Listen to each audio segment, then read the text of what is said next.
Hey guys, happy Minority Mental Health Awareness Month. I know I missed you last month. I should have done a video for PTSD Awareness Month. I told you there's a month on the calendar for like every and all things mental illness, and June 27th was PTSD Awareness Day. I didn't do a video on that day because, you know, the whole month, maybe the month itself just triggered it, and people were talking about PTSD, and everywhere you go you're hearing about PTSD. And then July 4th and them damn fireworks, there was more PTSD. So I really wasn't quite functioning, and I apologize for that. But today, especially during Minority Mental Health Awareness Month, and so many brown and black people are traumatized just generationally, historically. We just trauma from one generation to the other. And we're living in a time where we're easily frightened, and that can come from many different sources.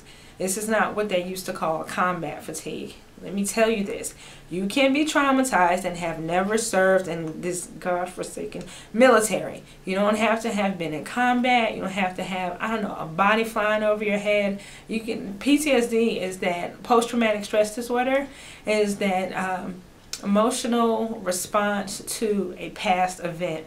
That's the short definition of it, and that can happen to anyone for any reason. Now, there are 5 different types. I told y'all there are types for everything. You know, bipolar, type 1, type 2. You know, you have what is it called? Different anxiety disorders, and you know, comorbid this and that and the other, and a lot of it has different types and subtypes. Well, there are 5 different types of PTSD, and I have some notes with me today, which I don't use very often, but I'm still, you know, as they say, shell-shocked from fireworks yesterday, and I'm all over the place. But basically, you have, what is it, complex, comorbid, uncomplicated, normal, and acute. Complex is the mother. Okay, that's its most severest form. And let me say this: the hallmark of PTSD, I guess you could say, is hyperarousal, what they call exaggerated startle response.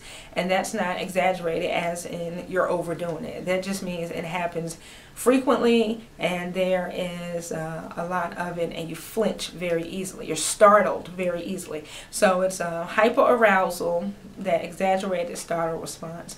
Avoidance, where you just totally avoid the situation, and where you're numb. And there's one more.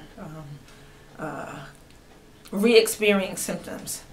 Like, no matter what it is or how long ago it was, you're having flashbacks, you're having dreams, you keep reliving this. So as far as complex goes, that's, you know, the one where you are, it's usually stemming from childhood. There is a, what is it, it's prolonged. It can be triggered by, especially, this one is common when there was a caregiver involved. Someone that was in authority over you that just caused a trigger in you, something that's the catalyst. When we say trigger, something that's set off this emotional response in you. And complex is that difficult one where it's most severe. Then you have, okay, tell me why the hell they call this normal PTSD. I guess that's just the common one, and that's usually triggered by a single event, say a natural disaster, bullet wound, being hit by a car, something that really just shocks you into all these negative emotional responses. Did I say natural disasters? Yeah, you look at these people who wake up and their whole community is gone. Their town is gone. They're drinking dirty water to survive. They're waiting for FEMA or assholes like Trump to send some aid. You tell me those people aren't traumatized. Again, it just doesn't have to be military. Then you have acute. And that's exactly what it sounds like. It's really concentrated. And with the acute, you are... okay, I'm trying to function, y'all. I wish I could just know how bad my nerves are right about now. Panic, confusion, yeah.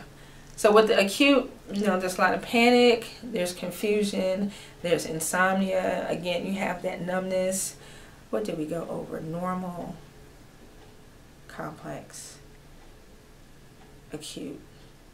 Uncomplicated, I have no idea why they even call it that, because I guess because it's maybe not disturbed by another stimuli. I guess it's just the PTSD itself.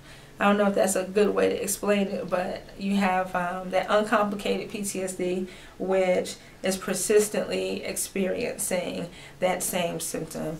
These, are the people that can't get it out of their minds. That, when you hear of someone standing at attention at their house, or they're standing over someone with a knife when they're sleeping just because they feel the need to protect themselves. They have this ongoing fear that someone is trying to hurt them. These are the people who they're, I guess you can say in a way like me, where you're triggered very easily by noise.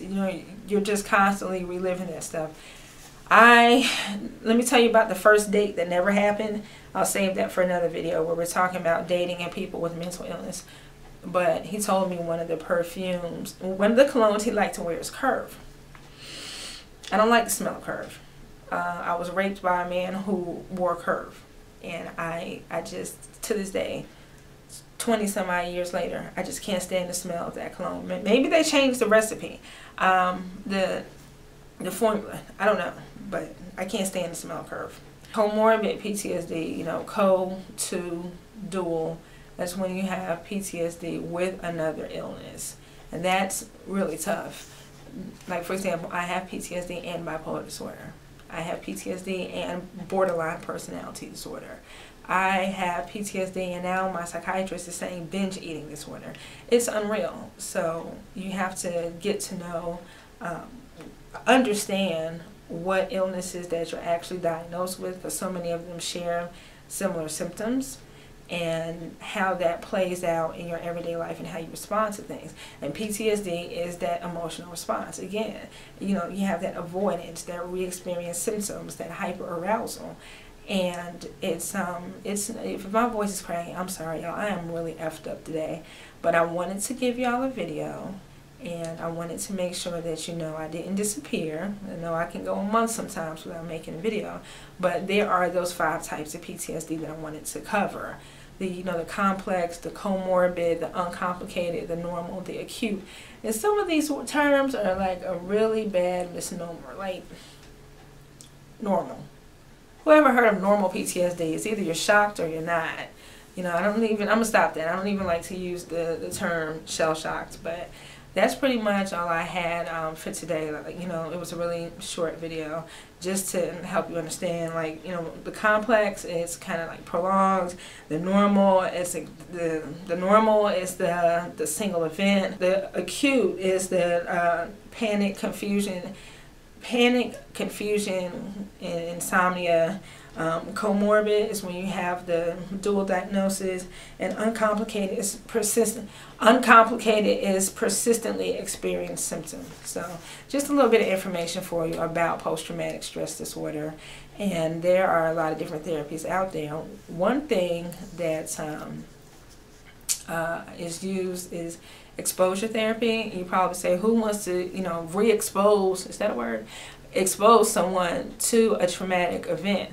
But they do it, from the way I understand therapy is done, it's in little bits and pieces. Like, say if somebody had a sensitivity to noise, okay, you might let them hear a little bit of noise in their ear and see how they respond, and talk them through it, bring them down from 10, de-escalate, as we like to say.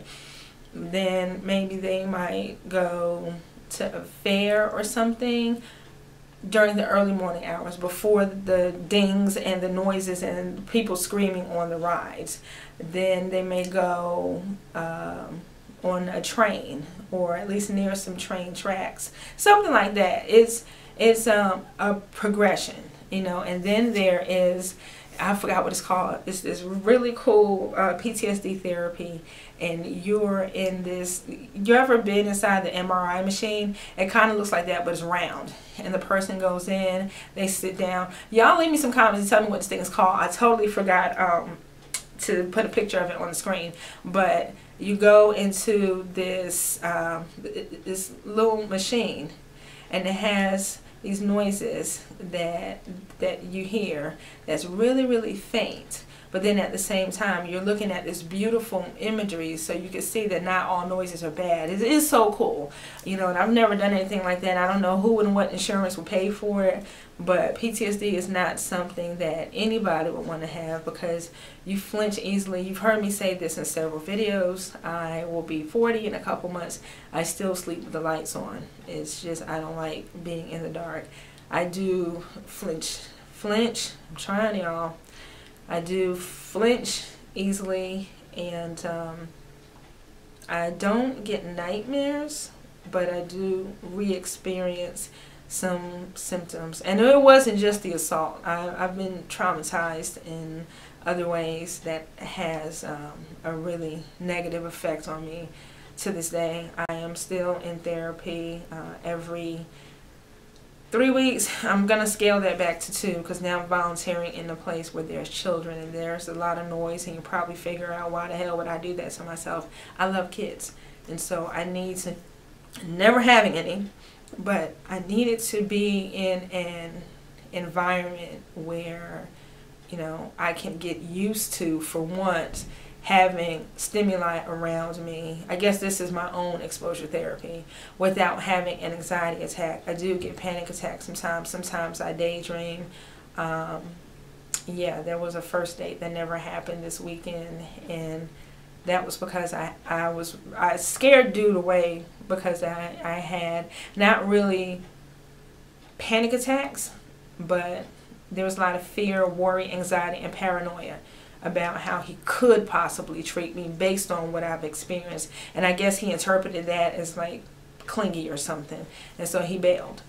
But yeah, that's my spiel for today about post-traumatic stress disorder, and I encourage you to go and take a look at some other videos online, but be mindful, please. This is just not limited to people in the military. It's very hurtful and invalidating when you say, oh, what branch did you serve in? Damn it, I didn't serve in a branch.